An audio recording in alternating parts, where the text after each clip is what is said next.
Si Sara Duterte, i-interviewin mo mula nang maging Vice President, si Sara Duterte. Ang sasabihin, si Marcos, namumuliti ka. Panay galit sa mundo ang madidinig mo kay Sara Duterte. Pag in-interview siya tungkol sa nagkakagulong West Philippine Sea, ang sasagot niya, no comment. May utak ba yung Vice Presidente natin na yan? Pagkatapos, iniidolo pa ninyo. Guys, panoorin natin itong sinasabi ni Tatay. Let's go. Hindi ko naman nila lahat, guys. Hindi ko nila lahat.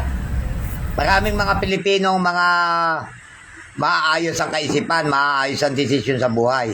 Kaya lang, karamihan sa mga Pilipino natin na nadidinig ko, mga gago. Si Sara Duterte, i-interviewin mo mula nang maging Vice President, si Sara Duterte. I-interviewin mo, wala nang ginampanan sa Pilipinas yan kung hindi. Pag in-interview yan, ang sasabihin, si Marcos, namumuliti ka. Panay galit sa mundo ang madidinig mo kay Sara Duterte. Kahit kailan mo interviewin yan, walang isasagot yan kung hindi. Pamumuliti ka lang yan, pamumuliti ka. Walang ginawa yan si Marcos kung hindi mamuliti ka. Wala nang isinilbi sa Pilipinas yan kung hindi panay pagkritiko dyan sa administrasyon na yan. Panay galit, panay puot. Bilang Vice Presidente, hindi ba dapat katulong siya nag-aayos ng bansa natin? Wala siyang ginawa kung hindi pumunta sa iba't ibang bansa. Pupunta sa Daig, pupunta sa ganito. Para ipangalandakan na. Si Marcos, namumuliti ka. Si Marcos, gago. Si Marcos, adik. Si Marcos. Wala lang ginawa. Matatapos ang termino niya kung hindi pintasan ang administrasyon. Yung ginastos natin, pinasusweldo natin kay Sara Duterte, walang kasilbi-silbi. Walang sinabi. Minsang in-interview yan kung ano masasabi sa West Philippine Sea, kasagot-sagot, no comment eh. Ano silbi niya bilang Vice President? Samantalang si Pangulong Bongbong, napipintasan ng sambayanang Pilipino, palpak na Pangulo, mahina, kung ano-ano ang pinupula nila sa Pangulo.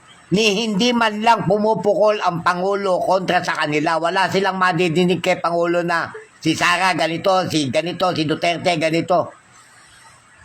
Maayos na pagiging Pangulo pag in-interview mo si Pangulo.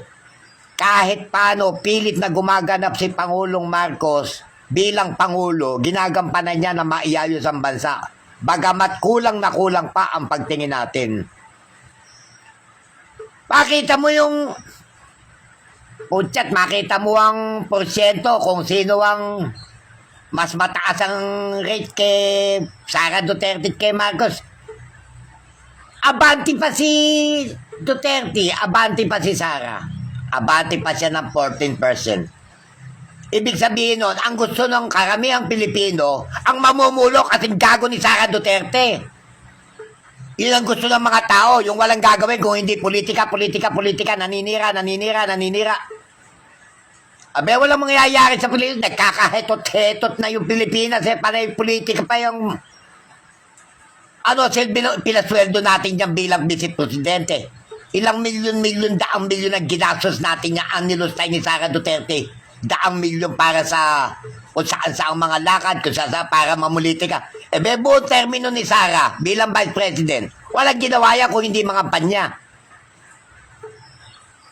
Pagkatapos, yung panagugustuhan ng tao. Mga Pilipino, sambayan Pilipino, mag-isip-isip naman kayo. Iyan ba iboboto natin? Pagka naging Pangulo ng Pilipinas yan, pinamigay niyan yung West Philippine Sea. Kasabi-sabi nga niya dyan, no comments eh. Pangalawa siya sa pinakamataas sa buong Pilipinas. Pag in-interview siya tungkol sa nagkakagulong West Philippine Sea, ang sasagot niya, no comment. May utak ba yung Vice Presidente natin na yan? Pagkatapos, iniidolo pa ninyo. Mag-isip-isip nga ang utak ninyo kung iyan ay tamang maging Pangulo ng Pilipinas.